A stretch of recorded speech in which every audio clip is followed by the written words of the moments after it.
시간입니다.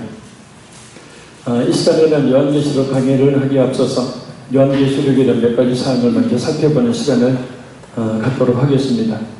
우리가 여행을 할 때 철저히 준비하지 않으면 이 올바른 여행을 할 수 없듯이 몇 가지 준비할 것들이 있기 때문입니다. 여행을 할 때 가장 먼저 챙겨야 될 것이 여권이죠. 또 비자 받는 것, 항공권, 또 머물 숙소, 또 여행할 장소에 대한 정보, 또 비용, 필요한 물품, 이와 같은 것들을 준비해야 이 제대로 있는 여행을 할 수가 있듯이 요한계시록을 살펴보기에 앞서서 몇 가지 우리가 준비해야 될 것이 있습니다. 특히 이번 이 세 번째 요한계시록 강의는 신천지의 허술하기 짝이 없는 요한계시록 풀이에 대해서 조목조목 그 성경 풀이에 대한 문제를 제기하고 이에 대한 성경적 해석을 제시하면서 바른 요한계시록 해석에 치중할 겁니다. 참고로 신천지의 요한계시록 비판에 대해서 요한계시록의 세계적인 권위자인 이필찬 교수의 신천지 요한계시록 해석 무엇이 문제인가 라는 책을 주 참고 교재로 삼겠습니다. 또 각종 신천지 교리 비판 도서들과 논의 등을 참고해서 강의를 진행해 나갈 겁니다. 이 시간 우리의 성령 하나님께서 말씀을 깨달아 알게 하시는 지혜 주셔서 이 요한계시록을 바로 깨달아 알고 큰 은혜받는 귀한 시간이 되기를 간절히 소원합니다. 할렐루야. 첫째, 요한계시록에 대한 잘못된 선입견에서 벗어나야 된다는 겁니다. 따라합니다. 요한계시록에 대한 잘못된 선입견에서 벗어나자. 눈 크게 토끼같이 이렇게 뜨시고, 토끼가 벼락이 옆에 쳐가지고 막 놀래서 두 눈 막 동그랗게 뜨듯이 그걸 쳐다보시고. 일반적으로 요한계시록을 읽어본 사람은 무슨 말인지 모르겠다, 뭔가 두려움이 느껴진다, 그런 반응들을 보이죠. 그리고 왠지 함부로 읽어서는 안 될 것 같은 생각이 듭니다. 요한계시록에 대해서 성도들에게 어렵고 무섭다는 반응을 보이는 것은 요한계시록에 등장하는 많은 상징들 때문입니다. 예를 들어서 눈은 불꽃 같고 입에서 좌우에 날선 검이 나오고 해를 입고 달을 신고 12별로 된 모자를 쓴 여인, 거기다가 머리가 7개, 뿔이 10개 달린 짐승이 나옵니다. 흰색 말, 붉은 말, 또 검은색 말, 청황색 말이 등장하고 7인, 7나팔, 7대접 심판이 등장합니다. 불과 유황이 세세토록 영원토록 타는 지옥 불못과 무정의 아비소스가 등장하고 또 천년왕국, 또 14만 4천명, 666 짐승의 표, 이와 같이 이해하기 어려운 숫자들도 등장합니다. 이런 상징들을 이해하지 못하면 요한계시록은 아주 어려운 성경이 됩니다. 그러나 상징들을 바르게 풀면 요한계시록은 결코 어려운 책이 아닙니다. 문제는 귀에 걸면 귀걸이, 코에 걸면 코걸이식으로 아무렇게나 상징을 해석하는 것이 더 큰 문제이죠. 예를 들면 14만 4천 명만 구원을 받는다. 14만 4천 명이 구원을 받으면 예수님이 영적으로 재림한다. 신천지의 교리죠. 그들 지금 14만 4천이 넘었거든요.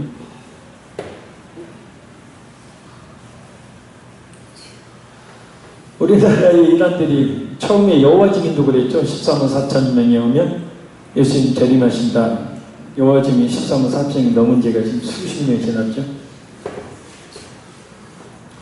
그다음에 666표, 곧 베리치 받으면 지옥 간다. 전주가 참 문제예요. 영적으로.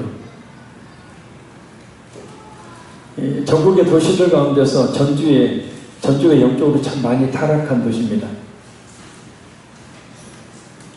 그래서 무분별하게 외국의 은사주의자들, 그 외국 목사들을 추종을 해서 말도 되지 않는 그 집회들을 하고, 왜 이렇게 그냥 예언하는 사람들은 많은지,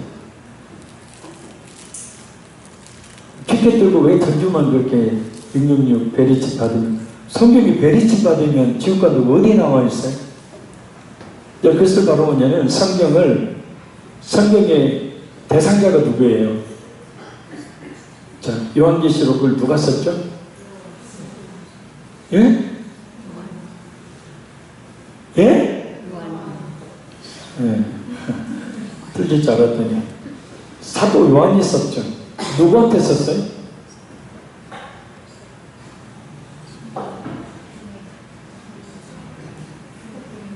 주 기록 대상이 누구예요?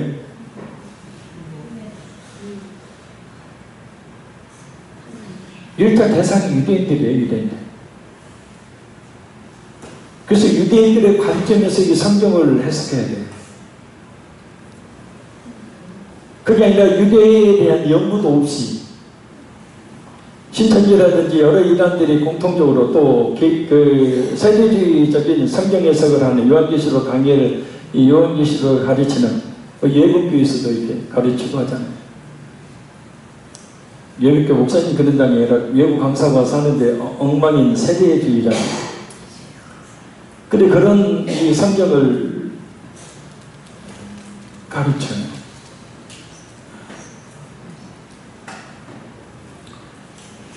자, 사실 요한계시록에 나오는 성경들은 대부분 구약 성경에 바탕을 두고 있어요. 그래서 구약 성경을 이해하지 못하면 요한계시록을 제대로 해석할 수 없습니다. 구약 성경 속에 열쇠가 있죠. 그 중에서도 다니엘서나 에스겔서가 대표적입니다. 이런 구약 성경과 함께 요한계시록의 상징들을 풀어가면 요한계시록의 상징들의 의미들을 쉽게 알 수가 있어요. 또한 성도들이 요한계시록을 읽고 가장 많은 두려움을 느끼는 경우들이 있는데 그것은 요한계시록에 나온 많은 심판에 대한 장면들 때문입니다. 일곱 인, 일곱 나파, 일곱 대접 심판. 자, 정렬해 보면 첫 번째 일곱 인 심판이 시작되면 전쟁이 벌어지고 전염병이 돌고 기근이 생기고 큰 지진이 나고 해가 검은 털로 딴 상복같이 검어지고 달은 온통 피같이 되고 하늘의 별들이 무화과 나무가 대풍에 흔들려 떨어지는 것 같이 천재지변이 일어난다. 점진적인 거죠. 두 번째 일곱 나팔 심판이 시작되면 땅의 3분의 1, 바다의 3분의 1이 파괴되고 그 안에 사는 사람들이 다 죽는다. 세 번째 일곱 대접 심판이 일어나면 큰 성 바벨론, 곧 이 세상을 상징하는 큰 성 바벨론이 큰 지진으로 완전히 무너진다. 이처럼 요한계시록의 중심부 전체가 일곱 인 심판, 일곱 나팔 심판, 일곱 대접 심판으로 구성되어 있어요. 요한계시록의 이 전체가 그래서 분위기가 굉장히 무섭게 느껴집니다. 그러나 요한계시록의 심판은 성도들에게 무서움을 주기 위한 것이 아니라 오히려 소망을 주기 위한 것이다. 할렐루야. 왜냐, 요한계시록의 심판들은 모두 성도들을 위한 심판이 아니라 하나님을 대적하는 이 세상과 이 세상의 권력자들과 그리고 그 세상 배후에 있는 악한 사탄의 세력에 대한 것들이기 때문이에요. 아멘? 예수님을 확실히 믿고 있는 성도가 왜 심판을 받아요? 왜 예수님이 왜 환난을 줘요? 이미 우리는 환난 가운데 있잖아요. 이것은 애굽에서 종살이하고 했던 이스라엘 백성들을 구원하기 위해서 하나님이 모세를 통해 애굽의 10가지 재앙을 내린 것과 같습니다. 자, 이 애굽에 내렸던 10가지 재앙의 대상이 누구예요? 이스라엘이에요? 애굽이에요? 예? 예, 크게 이야기해봐. 자신있게 봐. 뒤에 천사가 서 있으니까 틀리면 잡아가려고. 자, 애굽이에요? 이스라엘이에요? 애굽이에요. 자, 그 심판이 누구에게 내렸어요? 애굽 사람들이요? 이스라엘에게요? 예? 애굽 사람들한테 내렸잖아요. 근데 이스라엘 사람들 중에서도 받은 사람이 있었을 거예요. 어떤 사람이요? 어린 양의 피를 좌우문설주 연방에 바르지 않는 고집 신 사람들 있잖아요. 설마 하는 사람들. 그때 애굽의 심판이 내려졌지만 그 10가지 재앙은 이스라엘을 심판하기 위한 것이 아니었어요. 애굽을 심판함으로 이스라엘을 구원하시기 위해서였어요. 할렐루야. 심판은 끝까지 죄를 회개하지 않는 사람들을 향하는 것이지 예수님을 진실하게 믿는 성도들의 것이 아니에요. 심판. 할렐루야. 자, 우리가 잊지 말아야 될 것이 있습니다. 그것은 세상에 대한 심판은 곧 교회에 대한 구원을 말한다는 거예요. 뭐 한편교회 무슨 교회 이게 아니라 전체 영적 공동체 하나님의 자녀로서의 전체 영적 공동체인 교회를 말하는 거예요. 그래서 심판의 의미를 잘 알게 되면 요한계시록은 우리 성도들에게 두려움이 아니라 용기와 소망을 주는 거예요. 아, 이렇게 하나님이 믿지 않는 자들, 악한 사탄의 세력들을, 이 세상의 권력자들을 심판하시면서 믿는 성도들을 구원해 가시는구나. 그래서 먼저 요한계시록이 어렵다는, 그리고 두려운 성적이라는 잘못된 선입견에서 벗어나는 것이 무엇보다 필요합니다. 자, 따라합니다. 요한계시록은 쉬운 성경이다. 요한계시록은 용기와 소망을 주는 하나님의 말씀이다. 벌벌 떨어야 될 사람은 안 믿는 사람, 교회는 다니고 있으나 믿음 없는 사람이 벌벌 떨어야죠. 두려움을 느껴야죠. 자, 둘째, 요한계시록을 꼭 읽고 알아야 되는 이유가 있어야 합니다. 이유를 알아야 합니다. 요한계시록을 부지런히 읽고 알면 크게 세 가지 유익이 있어요. 작은 첫째, 요한계시록을 잘하면 성경 전체를 잘 이해하게 된다는 거예요. 영화 잘 이해하려면 영화의 시작부터 끝까지 잘 다 봐야 합니다. 만약 2시간짜리 영화인데 그 중에 앞에 30분을 보지 않았다면 계속해서 영화의 나머지 부분이 잘 이해가 되지 않을 겁니다. 마찬가지로 영화의 마지막 30분을 보지 않았다면 영화의 전체의 내용이 잘 이해되지 않을 겁니다. 반전이 많으니까요. 대충 짐작할 수는 있으나 확실히는 알지 못하죠. 반전이 많으니까. 성경도 마찬가지입니다. 성경 창세기부터 요한계시록까지 하나님의 위대한 구속의 드라마예요. 할렐루야. 창세기는 구속의 드라마의 서막이고 요한계시록은 구속의 드라마의 종막입니다. 그래서 곧 창세기는 성경 전체의 서론이고 요한계시록은 성경 전체의 결론을 말하는 거예요. 자, 따라합니다. 창세기는 성경의 서론이고 계시록은 성경의 결론이다. 그래서 창세기는 성경 전체에서 전개될 주제와 내용들이 씨앗처럼 들어가 있죠. 그래서 하나님의 창조 목적과 하나님의 구속이 창세기에서는 아주 작고 희미하게 나타나지만 창세기에서 시작된 그 시간, 성경 전체를 통해서 자라다가 마침내 요한계시록에서 완전한 그 실체를, 모습을 드러냅니다. 그래서 자세히 살펴보면 창세기 1, 2장과 요한계시록 마지막 21장과 22장이 이 샌드위치 있죠. 제가 제일 좋아하는 이삭 샌드위치. 위, 아래가 있죠. 창세기 1, 2장의 위에 윗부분의 빵을 말한다면 요한계시록 21장과 22장은 아랫부분의 샌드위치에 그 빵을 말합니다. 그래서 창세기 1, 2장과 요한계시록 21장, 22장이 성경 전체를 어떻게 해요? 이렇게 딱 감싸고 둘러싸고 있는 거예요. 이 안에 뭐가 있죠?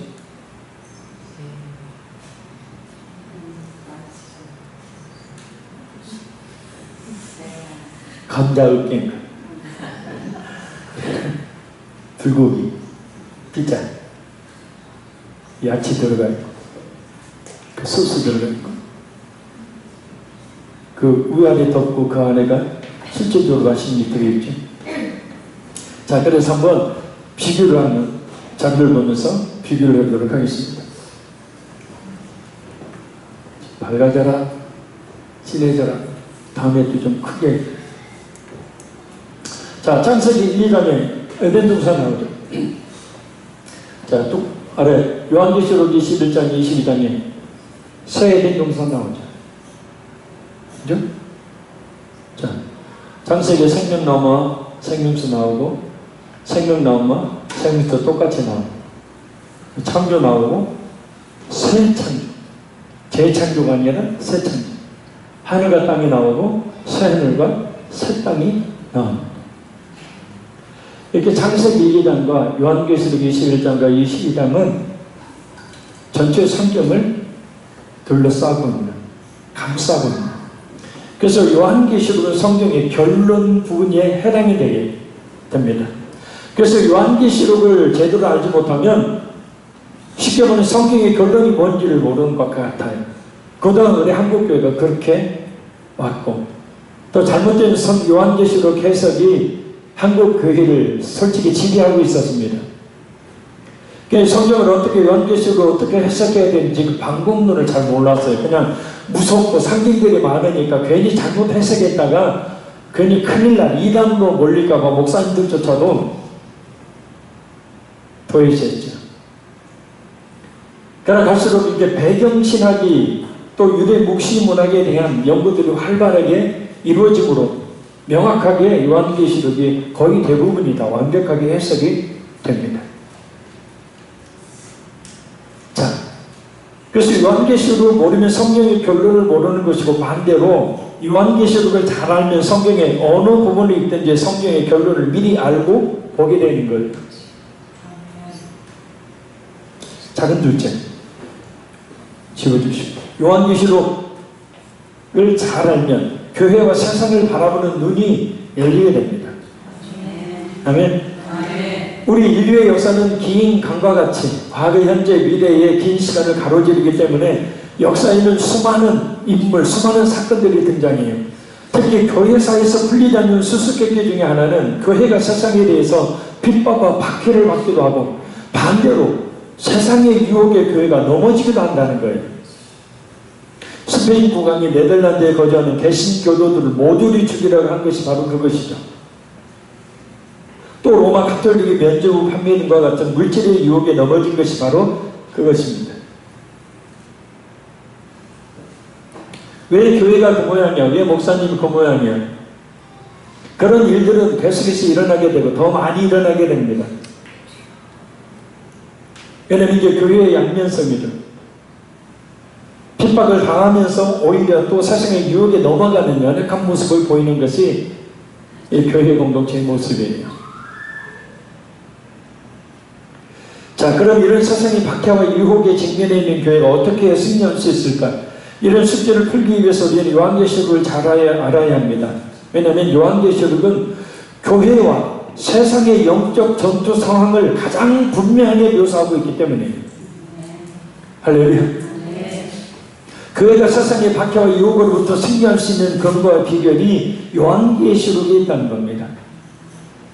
곧 세상의 박해를 받는 교회가 박해를 받을 때마다 강력한 소망을 요한계시록을 통해서 얻을 수 있고, 교회가 세상의 유혹에 직면해서 세속화 위험에 처했을 때도 요한계시록을 통해서 가장 큰 경고를 받을 수가 있기 때문입니다. 요한계시록은 교회와 세상의 본질이 어떤 것인지 아주 선명하게 제시합니다. 그래서 우리 성도들로 하여금 바른 역사관, 바른 세계관을, 기독교 세계관을 볼 수 있도록 해주는 것이 바로 요한계시록입니다. 다른 셋째, 요한계시록을 잘 알면 이단과 사이비 집단의 미혹에 빠지지 않게 됩니다. 교회사를 보면 이상한 현상이 하나 발견되는데, 바로 정통 교회에서는 요한계시록을 가르치지 않고 오히려 이단과 사이비 집단들이 요한계시록을 더 많이 가르쳤다는 겁니다. 정통교회에서 잘 가르치지 않는 이유는 요한계시록을 해석하기 위험한 성경으로 여겼기 때문이에요. 요한계시록을 공부하다가 왠지 이단이 빠지기 싫을 것 같은 인상을 받기도 합니다. 잘못된 생각 때문에 결국 요한계시록을 설교하거나 가르치는 목회자에 대해서도 잘못된 선입관을 갖게 될 수 있습니다. 결국 정통교회에서 요한계시록을 제대로 공부하지 않다 보니까 많은 이단들이 요한계시록을 자기들의 주장을 정당화하는 그런 목적으로 사용하고 있어요. 요한계시록에 나오는 감람나무가 누구를 가리키는 줄 압니까? 바로 저를 가리킵니다. 바로 이만희와 같은 이단의 교주들이 많이도 등장을 하게 된 배경이 됩니다.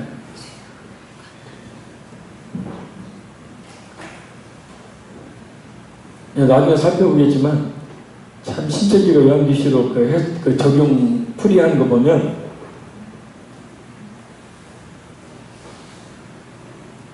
고개를 너들 정도로 말도 되지 않는 유치한 그런 풀이를 해야 됩니다. 그러니까 한글 성경만 보기 때문에 백인고 뭐고 뭐 그런 거 모르니까요. 한글 성경만 보기 때문에 한글 그대로만, 그것도 억지로 유추, 풀이죠, 풀이, 비유필. 인류를 들어가고 전부 다 한국에 적용을 하고 전부 다 새하늘과 새 땅이 어디에 이루어진다고요? 저기도 과천이 이루어진다고. 이 성경이 누구를 향해 줬다고요? 1차적으로 유대인들이지만 모든 기독교인들에게 주었잖아요. 전 세계에 있는. 근데 한국에 있는 신천지라는 집단에 만 주었다는 거죠. 말도 안 되잖아요. 이게 생각을 해보세요. 조금만 머리가 있으면 생각해보면 신천지 진짜 엉망진창이라는 거 알아요. 그런데도 넘어가는 사람 보면 이것도 안 된다는 거잖아요. 지혜가 없다는 거잖아요. 그래서 잘 들으라고 눈 불 뜨고. 아멘. 저는 막 다짐을 했어요. 다시는 이단에 빠지는 성도 없도록.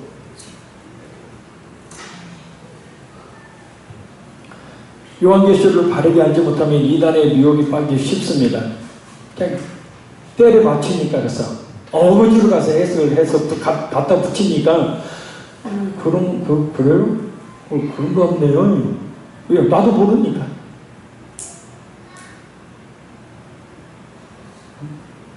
감람나무 하나님 앞에 섰는 감람나무가 누구냐? 구약 성경에 보면은 그 대제사장 여호수아하고 나오잖아요, 둘. 그것을 비교해서 이야기한 건데, 자기를 그걸 믿어요. 또 인간들의 어떤 주장에 대해서 아무런 답변도 못한 채 벙어리 냉 가슴만 앓는 답답한 모습을 보일 수가 있어요.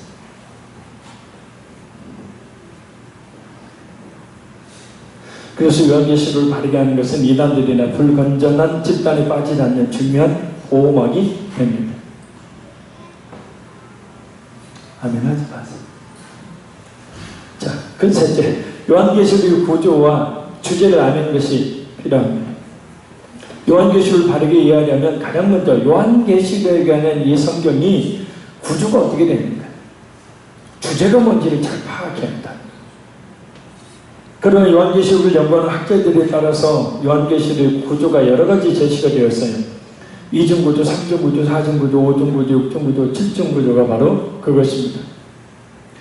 그러나 정통 개혁주의에서는 요한계시록의 구조를 파악하는 열쇠를 요한계시록 자체 안에 있는 문구인 엔프뉴마티, 곧 성령 안에서라는 말에서 찾아요. 이 엔프뉴마티가 나와 있는 본문은 1장 10절, 4장 2절, 17장 3절, 21장 10절입니다. 우리 다시 한번 찾아봅니다. 자, 1장 9절 10절 찾아봐요. 1장 9절 10절 같이 읽습니다. 시작. 나 요한은 너희 형제요 예수의 혼란과 나라와 참음이 동참하는 자라. 하나님의 말씀과 예수를 증언하였으므로 말미암아 반모라는 싸움에 있었더니 주의 날에 내가 성령에 감동되어 내 귀에서 나는 나팔소리 같은 큰 음성을 들으니. 아멘. 자, 여기에 성령에 감동되어. 자, 두 번째 4장 1절 2절 봐. 4장 1절 2절 4장 1절 2절 시작. 이일 후에 내가 보니 하늘에 열린 문이 있는데 내게 부른바 처음에 내게 말하던 나팔소리 같은 그 음성이 이르되 이리로 올라오라. 이후에 마땅히 일어날 일들을 내가 네게 보이리라 하시더라. 내가 곧 성령에 감동되었더니 보라 하늘의 보좌를 베풀었고 그 보좌 위에 앉으신 이가 있는데. 아멘. 자, 여기서도 내가 곧 성령에 감동되었더니. 자, 17장 1절 3절 17장 17장 1절 3절 시작.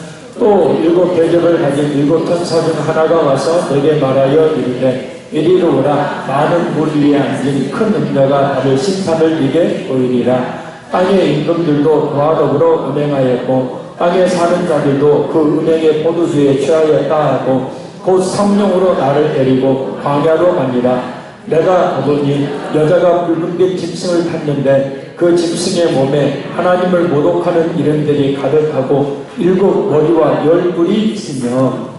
아멘. 자, 자, 여기서도 성령으로 나를 데리고, 자, 마지막 21장 9절 10절 읽습니다. 21장 9절 10절.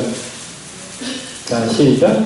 7 대접을 가지고 마지막 7 재앙을 담은 7 천사 중 하나가 나와서 내게 말하여 이르되 이리 오라. 내가 신부 곧 어린 양의 아내를 네게 보이리라 하고 성령으로 나를 데리고 크고 높은 산으로 올라가 하나님께로부터 하늘에서 내려오는 거룩한 성 예루살렘을 보이니. 아멘. 자, 여기서 1장 10절과 4장 2절 내가 성령에 감동되었더니 라고 번역하고 있는 말, 17장 3절과 21장 10절에 성령으로 나를 데리고 라고 번역하는 말, 이 말은 모두 헬라어 원어 성경을 보면 엔프니마티 똑같은 말이에요. 직역하면 성령 안에서. 그래서 내가 성령에 감동되었더니 성령으로 나를 데리고 라는 것은 그 문맥에 맞게 자연스럽게 번역한 거지, 이 네 군데의 말은 엔프니마티, 성령 안에서. 자, 성령 안에서 역사가 시작된다는 거죠. 자, 그래서 1장 10절에 내가 성령에 감동되어서 그때부터 뭐가 시작됩니까? 7 촛대 환상이 보이기 시작합니다. 4장 2절에 내가 성령에 감동되었더니 엔프니마티부터 해가지고 7인, 7나팔, 7 대접 심판이 시작돼요. 그리고 17장 3절 성령 안에서 엔프니마티, 성령 안에서 뭐가 일어나냐면 큰 성 바벨론 심판이, 그때 심판이 된 환상이 보여요. 무슨 말이 이해가죠? 21장 10절에 나오는 엔프니마티, 성령 안에서 그때부터 거룩한 성 예루살렘 환상이 그때 보입니다. 자, 그러니까 엔프니마티, 네 군데에 나와 있는 성령 안에서라는 이 말씀을 통해서 환상들이 시작되어서 이런 구조로 요한계시록을 해석하는 것이 바로 요한계시록이 의도한 바른 해석에 전하는 구조를 갖게 되는 거예요. 아멘? 자, 그럼 자료를 한번 보겠습니다.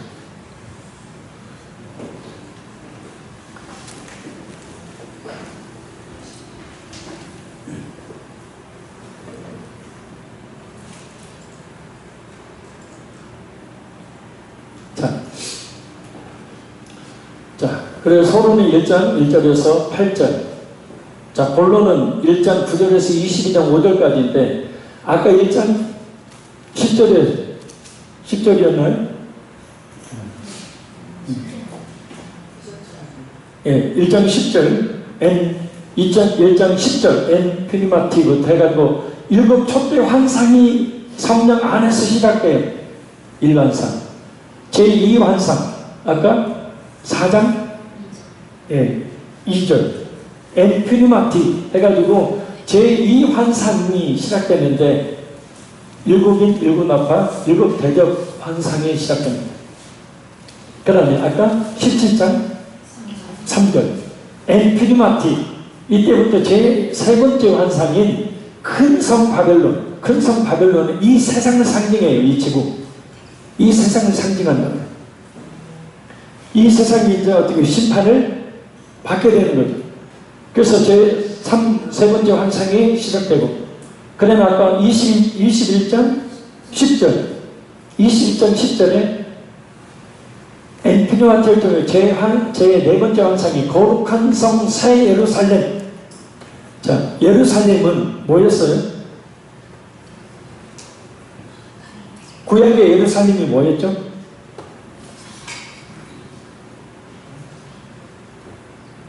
구약의 교회를 상징하죠. 새 예루살렘이 뭐냐? 신구약의 모든 교회를 상징한다. 할렐루야. 신천 신지, 새하늘과 새 땅. 그들이 말하고 있는 그런 의미가 아니고 자기들 그 신천신지 새하늘과 새 땅 그래서 신천지 아닙니까? 한문으로. 자, 근데 이 바벨론이 이 사상을 상징하고 거룩한 산 새 예루살렘, 이제 천상에, 그죠?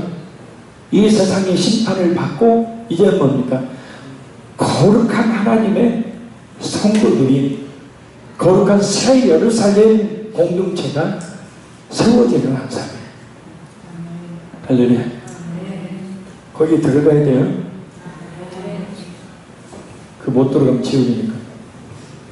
자, 그래서 이 서론, 본론, 결론을 이루고 있고, 이 본론에 첫 번째 환상, 두 번째 환상, 세 번째 환상, 네 번째 환상이 이런 구도로 이루어지고 있다는 겁니다.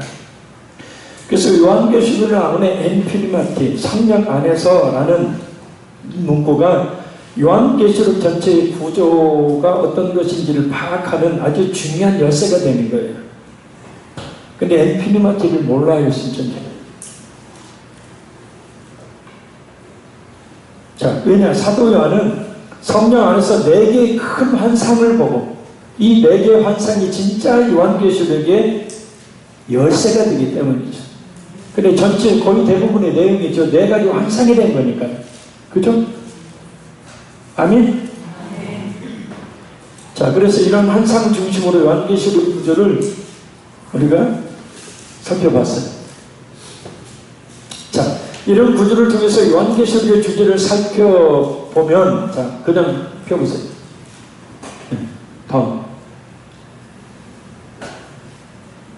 요한계시록에 나오는 주제는, 자, A 다시, B 다시. 자, 첫 번째 제1 환상은 무슨 환상이었어요?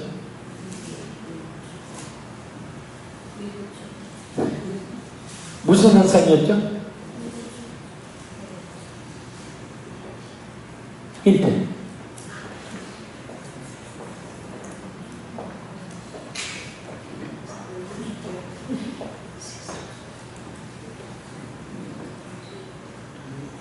이 무슨 볼펜을 들고 왔다 갔다 한다냐. 7 금 별을 붙잡고 7 금 턱대 사이를 어떻게 해요? 거닌다 그랬잖아요. 7 별이 뭐예요? 1 목사님, 2 전도사님, 3 성도, 4 모든 사역자들. 누구예요? 예수님이 7 별을 붙잡고 있다. 별. 그 별이 누구라고요? 예? 안 알려줘. 자, 7 별을 하나님의 사역자들을 붙들고 목사님이 될 수 있고 장로님이 될 수 있고 권사님이 될 수 있고 주님을 위해서 생명 다하여 헌신할 종들을 예수님이 어떻게 해요? 그 손을 붙잡고 있다. 그래서 목사님 함부로 대하지 마세요. 바르게 목회하는 목사님 함부로 대하지 마세요. 바르게 섬기는 장로님 함부로 대하지 마세요. 바르게 교회를 위해서 기도하고 충성하는 권사님들, 성도들 함부로 대하지 마세요. 죽는 수가 있어요. 아니 내가 예수님이 붙잡고 있는데 하나 해봐요 가만히 있겠네 예수님이. 그래서 지난번에 얘기했잖아요. 부안에 그 장로님도 죽었다고. 아들도 죽고. 목사님만 오면 그냥 쫓아내고. 7 별을 붙잡고 7 금 촛대예요. 촛대. 메노라. 그 촛대가 뭐였어요? 성전을 밝혀주는 그 촛대 있잖아요. 그 촛대가 상징하는 것이 뭐였어요? 하나님 촛대. 교회 있잖아요. 교회에 그 사람은 그 교회의 사역자를 그 손에 붙잡고 그 교회를 거닐고 계신다는 것은 그냥 산책하시는 게 아니에요. 그 교회를 살피고 지금 이 시간에도 말입니다. 우리 예수님은 이 자리에서 우리를 살피고 계십니다. 신실한 믿음으로 교회를 섬기는 목사님, 전도사님들, 장로님들, 권사님들 그 손에 꽉 붙잡고 일곱 금천대 환상 뭐라고요? 교회를 상징했잖아요. 나중에 더 자세히 할게요. 자, 그래서 제1 환상은 교회에 대한 환상이에요. 교회에 대한 환상. 자, 그리고 여기가 대비가 되면 제4 환상은 아까 마지막 환상이 뭐였어요?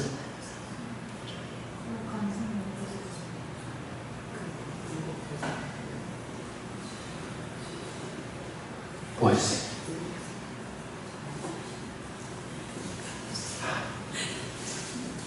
뭐였죠? 네? 그 거울과 예수 아니 확실히 얘기를 하니까 뭐였어요?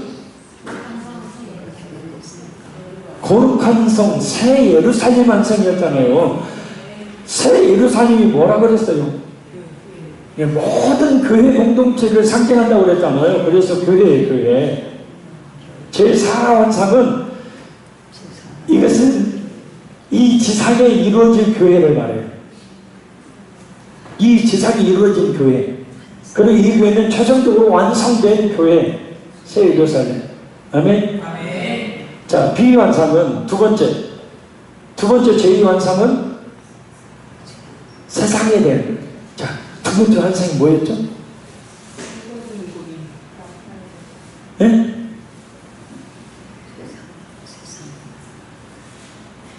막 두런두런 거리지 말고 확실히 얘기해요. 두 번째 환상이 뭐였죠?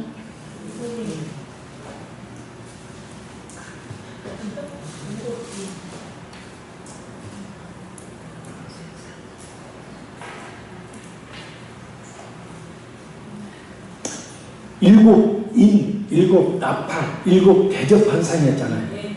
그죠? 그 일곱 인, 일곱 나팔, 일곱 대접 심판. 그것이 어디에 부어져요? 세상. 이 세상.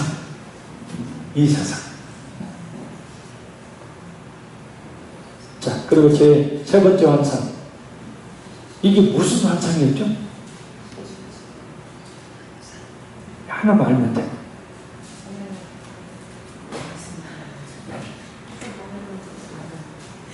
응?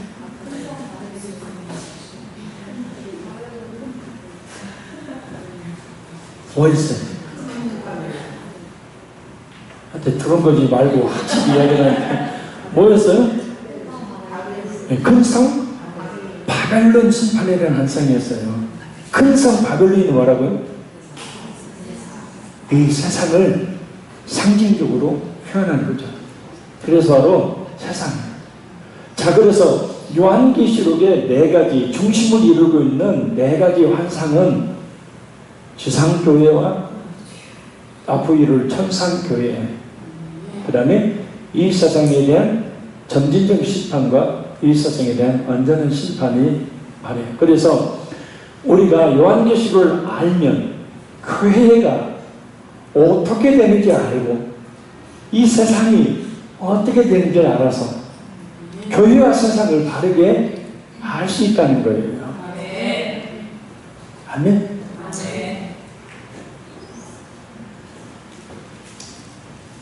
자, 오늘 시간문에서 여기까지. 다리가 너무 못 쓰고. 자, 결론적으로 말씀드립니다. 요한계시록을 살펴보는 데 있어서 먼저 중요한 것은 크게 세 가지예요.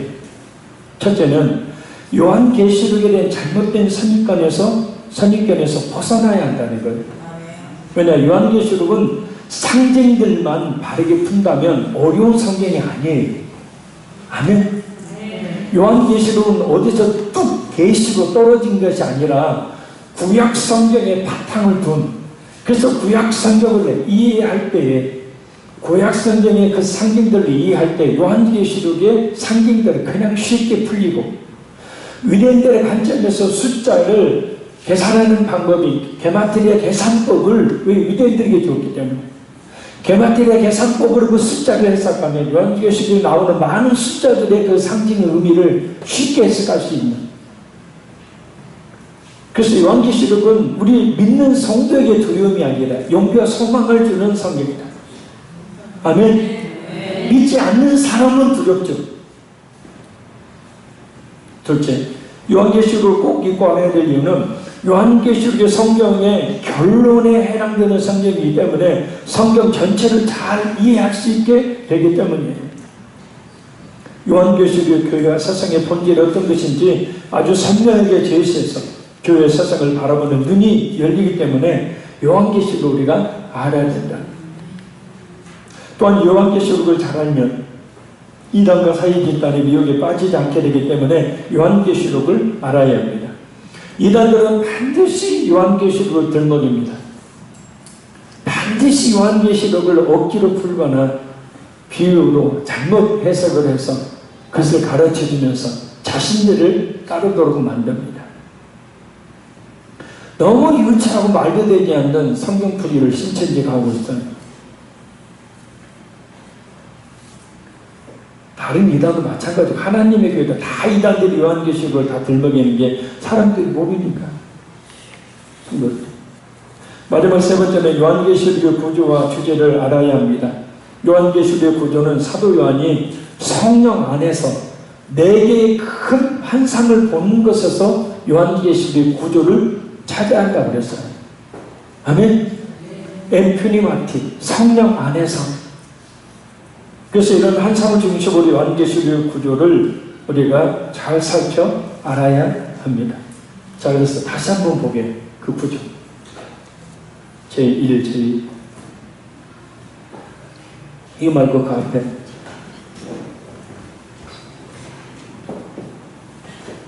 자, 아예 이것을 여러분, 아예 이걸 여러분 머리에 이걸 집어넣고 있어요. 뭐 몇 장 몇 절에서 이것은 기억하지 않아도 요건 꼭 기억하세요. 서론, 본론, 결론이 있고 본론에는 네 가지 환상이 있다. 아멘? 네 가지 환상이 있는데 네 가지 환상은 지상교회의 교회에 대한 환상인 7촛대 환상이 있고, 그 다음에 네 번째 환상은 장차 이미 이루어진 천상의 교회 공동체인 거룩한 산 새 예루살렘 환상이 있다. 교회. 그 다음에 두 번째 환상은 일곱 나팔, 7 대적, 이 세상을 향한, 믿지 않는 사람들 향한 심판. 제3환상, 이 세상 큰 상 바벨론, 이 세상을 상징하는 큰 상 바벨론을 향한 심판을 환상이 있다. 7 촛대, 7 인나팔 대적, 큰 상 바벨론, 거룩한 성 예루살렘. 이 네 가지 환상이 있다. 그래서 이 환상이 시작될 때마다 성령 안에서 엔프니마틱, 성령 안에서 이 환상이 시작되고, 성령 안에서 환상이 시작되고, 성령 안에서 환상이 시작되고, 성령 안에서 환상이 시작되니까 그런 구조로 요한계시록을 보면 이해하기가 쉬워진다. 전체적인 이 큰 구조를 여러분 꼭 머릿속에 집어넣어야 돼요. 아멘? 저 핸드폰 꺼냈어요. 핸드폰 꺼내서 다 찍으세요.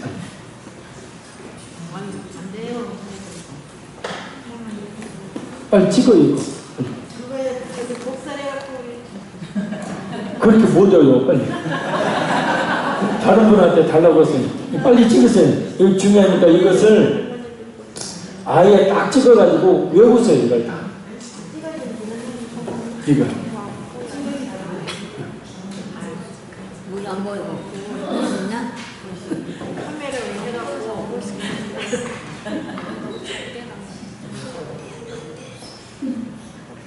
자, 이제 나중에 이제 찍으신 분한테 아니면 이따 와가지고 컴퓨터에 대고 팍팍 찍으세요. 끝나고 나서.